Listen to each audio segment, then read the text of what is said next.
My grandmother dropped a 60-year-old secret at her 80th birthday, and my family hasn't been the same since. If you asked my family, we're close. That's the official line. Holidays together, group texts that ping at all hours, a running joke about how none of us can keep a plant alive. But closeness and honesty are two different sports, and we've always been Olympic level at one and absolute amateurs at the other. I'm Maya, 29, the middle child.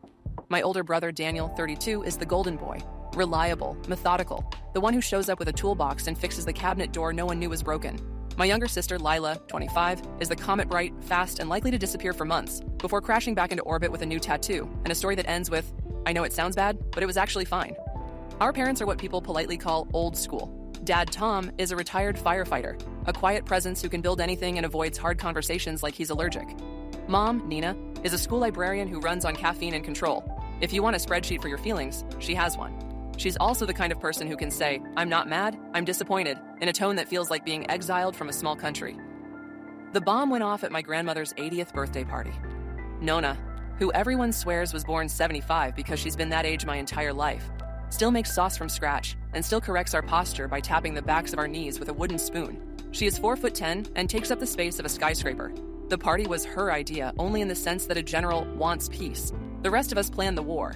The venue, my parents' house, which is really a museum for the 1990s. Floral wallpaper, oak cabinets, a glass curio cabinet full of figurines that all look vaguely alarmed. Nona's favorite colors are purple and gold, so there were purple tablecloths and gold plastic forks that looked like props from a high school play. I spent the morning tying up helium balloons that bopped my head every time I turned. Daniel assembled a rented archway for photos, measuring every bolt like the frame was load-bearing. Lila arrived late carrying 2 flimsy grocery store cakes because she wasn't sure what kind Nona liked, which is rich because Nona has asked for lemon cake every year since the Yankees were good. The guest list included every branch of the family tree. Aunts who speak in whispers like they're narrating a true crime podcast, uncles who settle arguments by adjusting their belts and sighing, cousins who arrived in clumps and immediately formed a triangle around the chips and guacamole, like they were defending a base. Our family friends came 2 neighbors from 3 houses ago. Mom's teacher buddies, Dad's old station crew. People who watched us grow up and remember our bad hair phases better than we do. I was on charcuterie duty, which meant I arranged a small nation's worth of salami into a rose and pretended it made a difference. If you want to understand my family, you have to understand the food. Food is how we apologize and how we fight without making a scene. Need to say, we love you, but can't? Bring cannoli. Want to signal that you're still mad about 2014? Forget the extra olives. There was so much food you could map out geopolitical borders with it. Lasagnas in aluminum trays, meatballs in a slow cooker big enough to baptize someone, 3 kinds of salad, 1 healthy, 2 lies, and a pot of Nonna's marinara burbling like a Red Sea. The plan was simple. Arrive, mingle, tell Nonna she looks amazing, take photos, eat, speeches, cake, done. The plan was simple because we are not. The tightrope of our closeness is all performative circus. You can be sitting on a bomb as long as you keep smiling. The first hairline cracks showed up before the first guest. Mom had a list pinned to the refrigerator with a magnet shaped like a tomato. Put napkins on tables, Maya. Check sterno fuel, Daniel. Try not to be late, Lila. No politics. No old stories about the time Tom drank tequila. Anyone who brings up the condo thing will be asked to leave. Condo thing was family code for last year's fiasco, when Aunt Rosa convinced Nona to retitle her Florida condo for tax reasons. And then everyone discovered, for tax reasons meant, so Rosa's son could borrow against it for a food truck. The food truck, Johnny's Grilled Things, lasted 6 weeks in a small electrical fire. The condo title is still in purgatory. Dad stood at the stove in a t-shirt that said, World's Okayest Grill Master, stirring sauce and pretending the list didn't exist. He has 2 modes at parties, Grill Dad and Silent Running. He was already halfway to Silent Running, which meant the day would be long. Nona arrived early to supervise, which meant she sat in the kitchen, declared things either too much or just right, and swatted our hands if we tried to taste the sauce without asking. She wore a lavender dress with a gold brooch shaped like a leaf. She looked tiny and terrifying and happy. You did good, she told Mom, peering around at the balloons, even if the forks are fake. They're gold-toned plastic, Mom said, as if that were a species. They're nicer. Plastic is plastic, Nona said and sucked her teeth. At my age, everything is plastic. Forks, knees, compliments. The doorbell started ringing in a rhythm. First the neighbors, gift bag full of wine, then the aunts, gossip and perfume. Then Uncle Tony, who brings a Bluetooth speaker to every event and always finds the one playlist that makes the room argue. Cousins piled coats on the bed in my old room and immediately started playing on their phones across 6 continents of Wi-Fi. The house filled with people saying, "You haven't changed a bit," to people who had changed entirely. At first it was almost lovely. My dad's old crew from the firehouse told stories that made my mom press the bridge of her nose in a way that means I do not approve, but I cannot stop this river. Uncle Tony put on Sinatra, which made the ants sing in shaky harmony. Nona beamed every time someone shouted, "Auguri," and kissed her cheek. I stood in the pantry checking off line items and trying to anticipate whatever problem would arrive next, like a weather system. Then the second crack. Aunt Rosa breezed in, wearing sunglasses big enough to be considered a shelter, alongside her son Johnny, still charming, still inexplicably optimistic, still pitching the truck's relaunch soon. Trailing them was a woman I didn't recognize, late 30s maybe, tall, beautiful in a way that makes rooms accommodate her. She carried a tiny wrapped box in a bakery bag and looked around like she was both nervous and strangely ready. "This is Claire," Aunt Rosa announced to no one in particular and everyone at once. "She's a friend. She lives in the city. She brought biscotti." "Biscotti," Nona cried, like hearing from a long-lost relative. "Put them there, next to the anisette cookies, not near the cannoli. They fight." Claire smiled politely and placed the bag where instructed. Her eyes flicked across the room, scanning faces with a carefulness that felt like reconnaissance. Leela elbowed me. "Who brings a stranger to Nona's 80th? "Aunt Rosa," I said, because it was the only answer that made sense. Mom swooped in with hostess grace and a look that could cauterize a wound. "Welcome," she said to Claire, through a smile that had more enamel than warmth. "So glad you could join us for this family celebration." Claire nodded. "Thank you for having me." "Rosa," Mom went on, turning to her sister-in-law with the polite tone of someone gift-wrapping a grenade. "You didn't mention we'd have an extra guest." "And Nona loves new people," Aunt Rosa said breezily. "And Claire makes biscotti." "They're from Justy's," Claire said, a beat too late. I hope that's okay." "Store-bought," Nona declared, which in her dialect means both fine and cowardly. "We will see." I wish I could say I felt it then, the exact shape of what was coming, but what I felt was a pressure change. You know the way your ears pop before a storm? It was like that. The air went denser. Conversations got stickier. People started hovering at the edges of rooms instead of settling into them. Daniel arrived with his wife, Amelia, carrying Tupperware like he'd consulted a shipping chart. Amelia hugged Nona, kissed Mom, clocked Claire in under 2 seconds, and gave me the "we will talk about that later" eyebrow. Daniel went straight to the archway and adjusted one last bolt, because he is genetically incapable of walking past something that can be tightened. "Everything good?" he asked. "Define good," I said, "on a scale of 1 to condo thing." "Currently at someone brought a stranger." He followed my gaze to Claire and ran 1,000 calculations behind his eyes. "Huh," he said. That's Daniel speak for, "I have theories, but do not yet have supporting documentation." Meanwhile, Dad's old crew settled into a corner with beers. The cousins discovered the backyard cornhole set and turned it into the World Series. And Uncle Tony revolted against Sinatra and switched to a playlist called Nona But Make It Pop, which was either wrong or sublime depending on where you were standing. Nona clapped on the 1s and 3s and declared it modern trash with a good beat. Mom floated, refilling water glasses that were not empty and asking if anyone had enough napkins while scanning for disasters. She is the family's disaster early warning system during parties. She senses minor anomalies and moves to neutralize them before anyone else notices. That day, she was a hummingbird, pretty, furious, untouchable. At 2:15, right on cue, she tapped a spoon against a glass and announced, "Photos before sauce so Nona doesn't shine." This is a real family protocol. If you take photos after eating, the ants will glow in a way that gets blamed on olive oil. People shuffled toward the archway. Nona posed in her lavender. We did siblings, we did cousins, we did all the grandkids, where one toddler tried to eat the gold balloon string and was saved by a teenage cousin who will someday be a triage nurse. We did the original 5, Mom, Dad, Daniel, me, Lila. Mom positioned us like chess pieces. Dad put his hand on my shoulder, warm and heavy. For 1 millisecond, I felt like we could hold. Then the flash went off, and the moment was over. By 3, the house smelled like sauce and promise. Plates clinked. Someone spilled red wine and announced it like a hurricane landfall. Nona ate 2 meatballs and declared them acceptable. The cousins' cornhole game got heated. Amelia whispered in my ear, "Claire is attached to Rosa like a souvenir magnet." And I whispered back, "She looks like someone who knows she's in the wrong room or exactly the right one." At 3:30, the speeches were scheduled. In our family, speeches are not optional. They are ritual. You say nice things. You say funny things. You do not, under any circumstances, say true things that hurt. Everyone knows this. Everyone abides. It's how the machinery keeps moving. Mom went first. She was poised and practiced and told a story about Nona teaching her how to make sauce that somehow turned into a moral about patience and tradition, with a side of, some people don't understand what family means. But she smiled when she said it, and only 3 ants noticed the shiv. Dad went second, holding his note cards like they might jump. He talked about Nona's garden and how she keeps basil alive by sheer intimidation. He made a gentle joke about the wooden spoon as a discipline tool, and the room laughed because we all have the spoon in our muscle memory. He almost cried once. He swallowed it like a pill. Then it was Nona's turn. She stood without help, because to need help would be to die, cleared her throat, and said, "I have been alive long enough to know 3 things. If you stir clockwise, the sauce is sweeter. If you stand up straight, people listen, and secrets make you stoop." She tapped her brooch and sat down. Everyone laughed and clapped and shook their heads like she's a character. But I saw Mom's face do something small and quick, a micro flinch, and then recover. If this were a movie, that's the frame you'd freeze. After speeches, the house settled into that post-ritual lull where people exhale and the noise resets. We lit the numerical 8 and 0 candles. The little cousins sang off-key. The older cousins harmonized to flex. Nonna blew out the candles in one breath because she trained on birthday candles like some people train on mountain climbs. And then the front door opened again, late. I turned. Daniel turned. Mom turned so fast the air moved. My father's older brother, Uncle Marco, stepped in. He lives 2 towns over but operates like shipping routes matter more than minutes. He was supposed to be there at noon. He arrived at 3:45 like an event. Behind him came his wife, Aunt Teresa, and their daughter, my cousin Cassie, who looked like she had either run a marathon or fought a dragon. And behind Cassie was a young man I didn't recognize.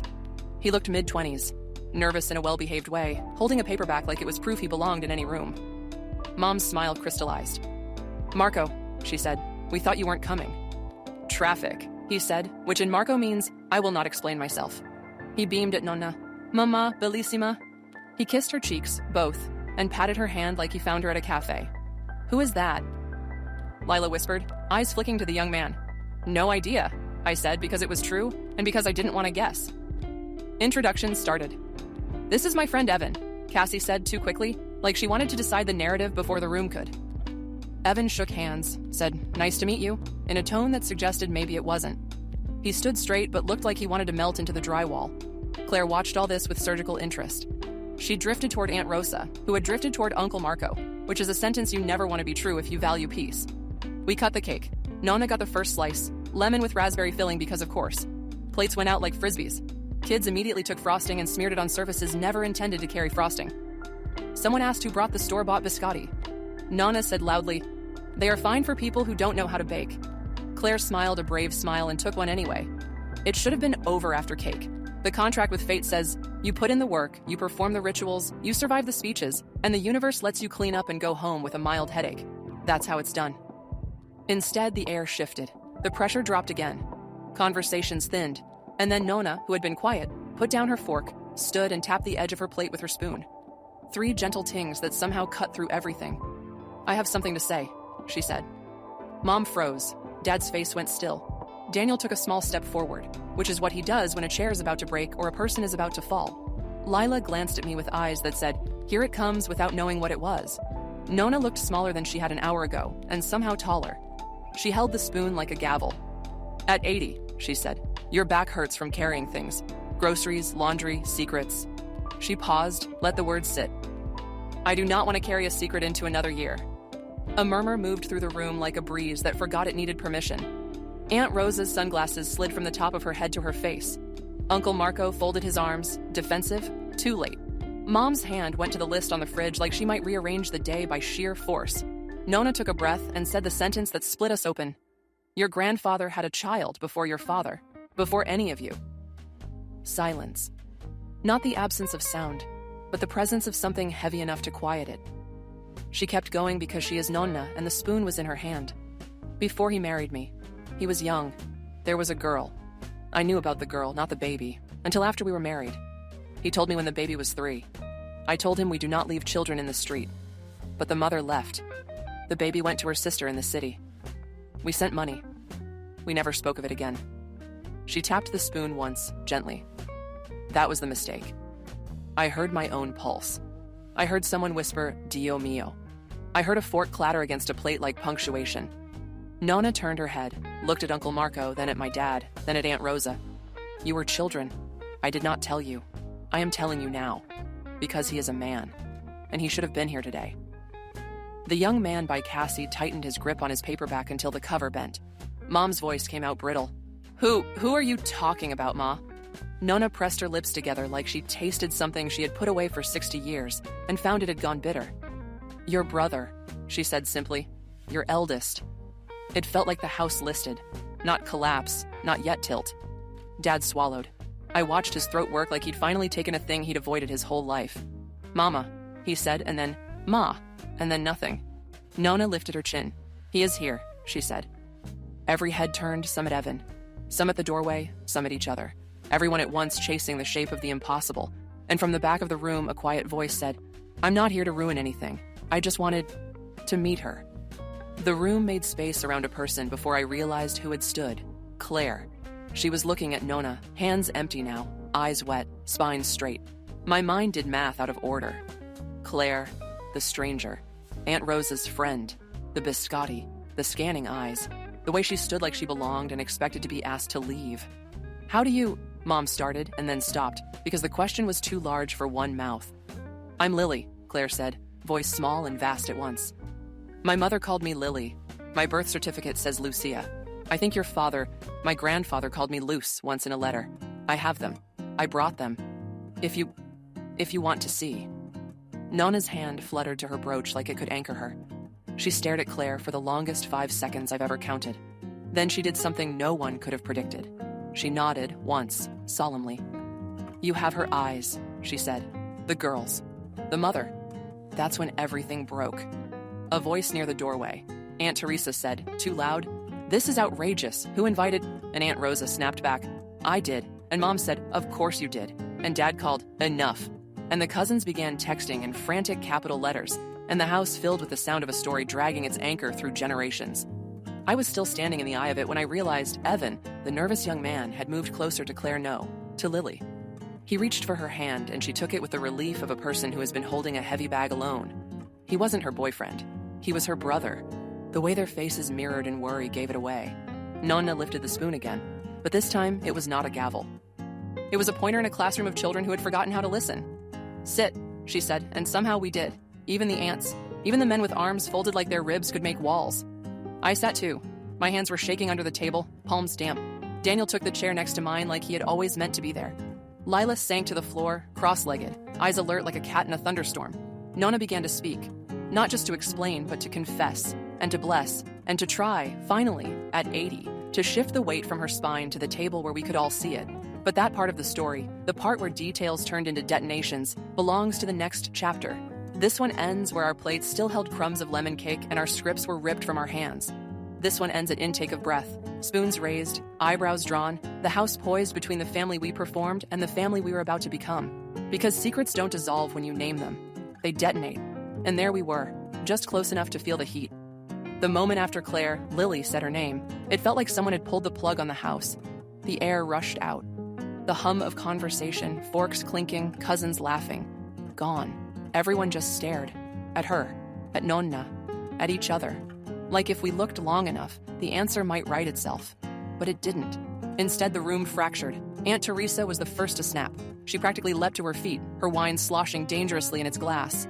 "This is absurd," she barked. "On Nonna's birthday, you bring strangers in here to play what? Pretend family?"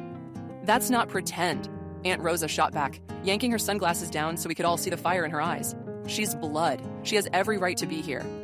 Mom's voice cut through, sharp as glass. "You knew about this? And you didn't think to, oh, I don't know, tell the rest of us before parading her into my house?" Claire, no. Lily looked like she wanted to melt into the floor, but she stood her ground.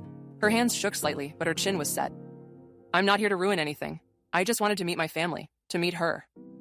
She looked at Nona, and for the first time in my life, I saw Nona look fragile. She nodded, slow, deliberate.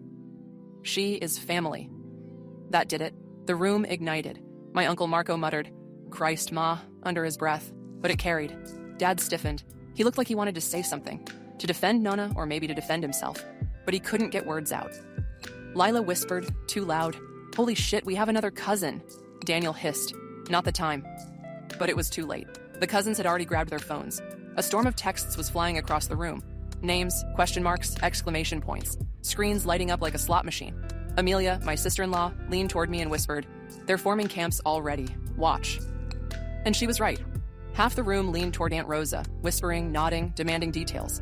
The other half huddled with Aunt Teresa and Marco, muttering words like fake, stunt, unbelievable. "Mom?"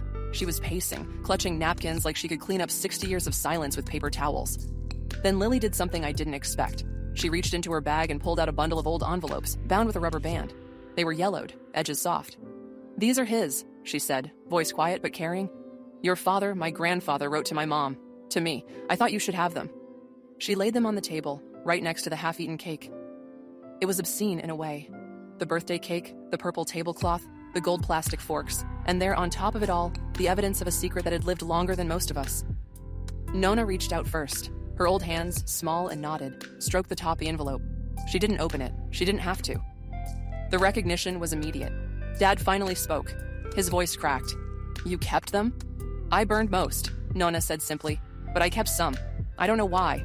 Maybe I knew this day would come." "Why now?" Mom's voice was sharp enough to slice the room in two. She wasn't looking at Nona, though. She was looking at Rosa. "Why drag her here today?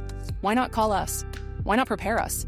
"Because you'd bury it," Rosa snapped back. "Like you bury everything. Like she did." She jabbed a finger toward Nona, who didn't flinch. "Secrets rot families. I wasn't going to let it rot her, too." She nodded at Lily. "Don't you dare," Mom spat. "Don't you dare stand in my kitchen and claim you did this for her." Daniel stepped between them, his hands raised. "Enough. This isn't helping." But the floodgates were open. Marco laughed, bitter. Of course Rosa would be the one to dig up dirt, always digging, always stirring. If it weren't this, it'd be something else. Rosa whipped around. Better to stir than to sit on lies. What, you'd rather live in ignorance? Pretend she doesn't exist? "She doesn't," Marco snapped, and then realized how it sounded. The room hissed, a collective intake of disgust. "She does," Nona said, voice like steel. "She always did." And suddenly, all eyes were back on Lily. She looked pale, but she didn't back down. "I didn't ask for any of this," she said. I wanted to know where I came from, to see faces that looked like mine, to know if I belonged anywhere." Her voice cracked then, just once. It was enough to silence even Marco. Otis, the family dog, who had been asleep under the table, completely ignoring this multi-generational implosion, stirred and gave a soft bark. It was the only sound in the room, and then Lila, because she cannot stand silence, blurted, "Honestly, she does look like us." Daniel groaned. "Lila." But she wasn't wrong. The eyes, the chin, the stubborn set of her mouth. It was there. She wasn't an outsider. She was one of us. After that, it became less about Lily and more about us. Mom and Rosa squared off, each claiming moral high ground. Teresa muttered about respecting boundaries. Marco sat red-faced, muttering under his breath. Dad was silent, staring at the letters like they were written in fire. The cousins had turned the corner into gossip frenzy. Screenshots were flying. "Did you hear? Wait, we have an aunt? WTF is happening." And Nona just sat, small, strong, spoon still in her hand, watching. Finally, she tapped it again. "Enough," she said, and somehow, miraculously, the room stopped. "She is family," Nona said. "You can fight about how, you can fight about why, but she is, and if you make me choose between her and you will not like what I choose." The silence after that was deeper than before. Mom swallowed hard. Marco shifted uncomfortably. Teresa looked away. And me? I sat there, my fork still hovering over the crumbs of lemon cake, realizing that nothing about this family would ever look the same again. Because the bombshell hadn't just gone off. It was still exploding, echoing through every corner of that house. And the storm was only just beginning. The storm didn't ease after Nona's declaration. It was more like thunder circling back, getting louder each time. The house felt too small, the air too thick, every word a spark. Mom stood rigid, arms crossed so tightly across her chest they looked like armor. Her voice was low but dangerous. "So what now? She just gets to walk in here and be part of this family? Like it's that easy?" Rosa snapped back immediately. "It's not about easy, it's about right. And she's blood, Nina. That's what matters." "Blood isn't enough," Mom shot. "Where was she at Christmas? Where was she when Dad was in the hospital? Where was she when Daniel graduated, or when Maya broke her arm, or when Lila—" She caught herself, glaring. "Family shows up. She didn't." Lily's voice was soft but steady. "I didn't even know you existed until a year ago. How could I show up for people I didn't know about?" Her words were like a knife slid into the quiet. I saw Mom's face twist, not cruel, but wounded, defensive, because she knew it wasn't Lily's fault, and that only made it sting worse. Uncle Marco had been pacing near the door like a man deciding whether to storm out or storm in harder. Finally, he exploded. "This is insane," he barked. "You people don't see what's happening? Rosa dragged some stranger in here with a sob story and suddenly we're supposed to rewrite history? You're being played." "Played?" Nona's spoon cracked against her plate with such force the sound silenced him. I lived it, Marco. I carried it. I sent money every month. I kept her father's shame quiet so you children wouldn't have to bear it. Don't tell me what is real." The weight in her voice shut him up, but not for long. He muttered something about gullible and attention, and Teresa pulled him by the arm, whispering fiercely. Their daughter, Cassie, standing off to the side, looked like she wanted to vanish into the drywall. The cousins my generation were no better. One of them, Anthony, suddenly shouted, "This is bulls. You all knew something. You had to." Daniel, ever the peacemaker, held up his hands. "Nobody knew?" "Yeah, right," Anthony said, eyes wild. "Secrets don't stay buried this long unless people are covering." Lila muttered, "Well, we are Italian," which earned her a glare from Mom so sharp it could have cut glass. Phones were buzzing nonstop now. Group chats lit up with theories, memes, half-truths being passed around like candy. The younger cousins were laughing nervously. The older ones already drafting narratives they'd repeat at school, to friends, to anyone who'd listen. Family gossip doesn't stay in the family. It metastasizes. And then Dad, my quiet, steady dad, finally opened his mouth. He'd been silent for nearly half an hour, his eyes fixed on the letters lying on the table. When he finally spoke, his voice was low, but it carried. "I had no idea," he said. "Not until now. I swear to all of you, I didn't know I had another sibling. If I had..." He trailed off, shaking his head. "If I had, things would be different." "Would they?" Mom asked sharp. "Or would you have hidden it too, like everything else in this family?" That hurt. It landed deep.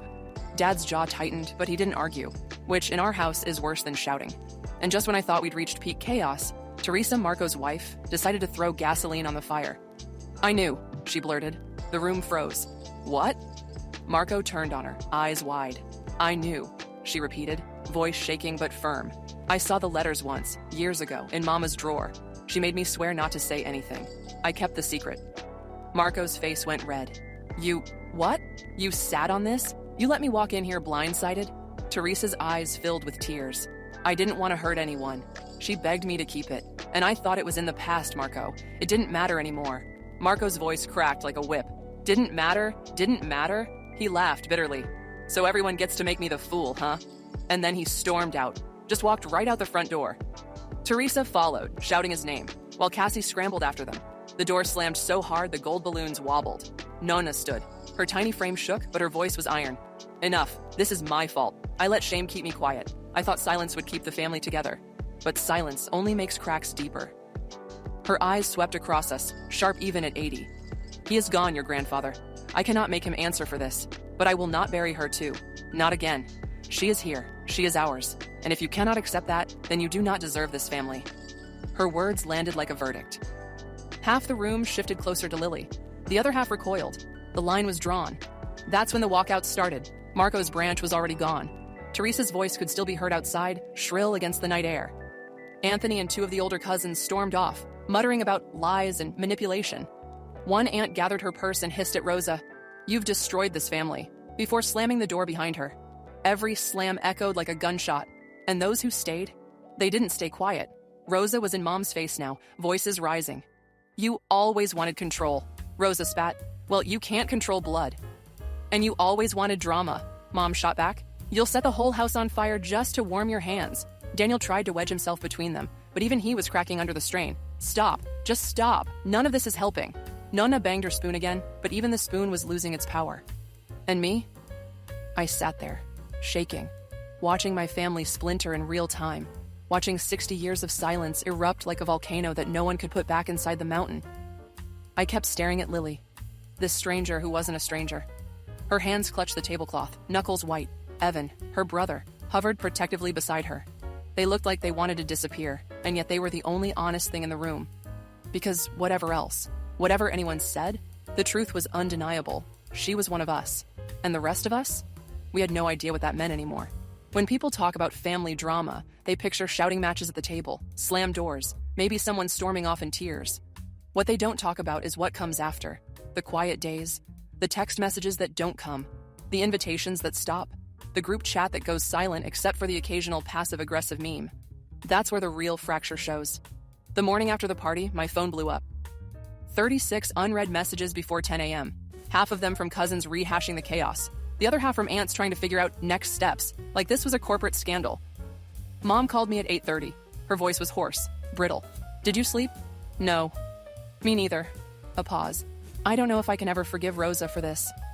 I wanted to say for bringing Lily or for keeping the secret alive, but I didn't. Instead, I said nothing, and the silence stretched so long she finally hung up with a sigh. Within 2 days, there were clearly defined camps. Camp Denial, Mom, Teresa, Marco, aunts who left early, insisted Lily was illegitimate, irrelevant, not real family, claimed Rosa orchestrated the whole thing to stir chaos. Camp Truth, Rosa, most cousins under 30, Daniel quietly, Lila loudly, believed Lily was family, period, pushed for her to be welcomed. Camp Frozen, Dad, some uncles me. Not denying, not embracing, just stunned, processing. It was like a Cold War. Nobody declared battle lines outright, but you knew where everyone stood by who they texted, who they didn't, and what they didn't say. The strangest part? Nona went silent. After dropping that bomb at the party, she didn't return calls. Didn't answer the door when Rosa visited. When I went to see her 3 days later, she sat in her chair, the letters stacked neatly on the coffee table. "You came," she said. "Of course." She nodded, small and tired. "They're angry. Let them be. They don't understand yet." I asked her if she regretted telling us. She shook her head. "No. Secrets are heavy. I feel lighter. Even if it breaks us, I feel lighter." That answer haunted me, because she was right. She looked lighter. And the rest of us, we were the ones carrying the weight now.